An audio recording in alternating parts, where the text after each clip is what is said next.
केटा भनेको त भाले हो कि बाह्रको घोच्चो हो। जहाँ गाडेर हिँडे पनि घोच्छ, जहिले पनि तिखै हुन्छ। त्यसैले केटालाई मात्रै दोष नदिनु, केटाबाट अलिकति चाहिँ डराउनै पर्छ कि छोरी मान्छे भइसकेपछि। भालेले पोथी देखेपछि त त्यत्तिकै कुनै रेस्पोन्स त गरिहाल्छ नि। घरको पोथी, कोहीको पोथी घरमा ओथारो बसेको होला, कोहीको पोथी घरमा चल्ला हुर्काइरहेको होला।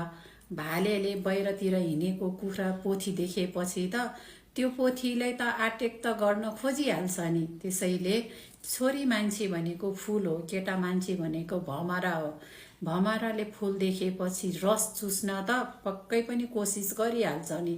त्यो फुलको रस चुस्न दिने नदिने भनेको त्यो फुलमा भर पर्ने कुरा हो। त्यही भएर केटालाई दोष दिनुभन्दा अगाडि कहिलेकाहीँ आफैले पनि कन्ट्रोल गर्नुहोस् हैन। मन हो सबभन्दा ठुलो कुरा। केटाले मात्रै चाहेर पनि हुँदैन के कुनै पनि कुरा, किनकि त्यसमा त्यो कुरालाई सक्सेस गर्नलाई, त्यो कुरामा साथ दिनलाई सबभन्दा ठुलो कुरा छोरी मान्छेको हात हुन्छ। राम्रो हुन्जेल त्यो चिज सबै राम्रो, नराम्रो भएपछि त्यही बिचमा आउने हो के फटाउ भन्छ के भन्छ हैन। फल्नाले यस्तो गर्यो, ढिस्नाले यस्तो गर्यो, यो केटाले गर्दा मैले दुःख पायो हैन, योले गर्दा मैले यस्तो भयो भनेर। त्यही भनेर छोरी मान्छे भनेको कर्कोलाको पातको पानी रे के।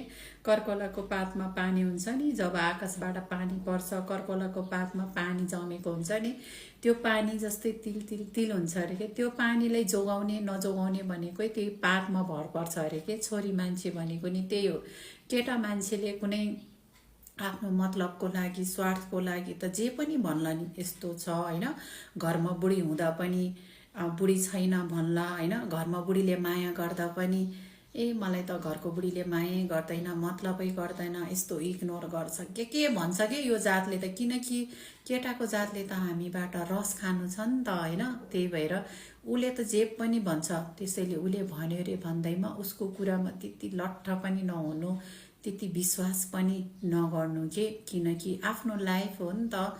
ठिक छ, कसैले मन पराउनु पाप होइन। दुईजनाको मन मिल्छ, दुईजनाको सहमति छ भने गर्नुहोस्, केही छैन। एक बारको जिन्दगी हो, खुसी भएर गर्नुहोस्। तर मन मिलिसकेपछि हैन, खाइसकेपछि पचाउनुहोस् के, त्यो कुरालाई पचाइदिनुहोस्।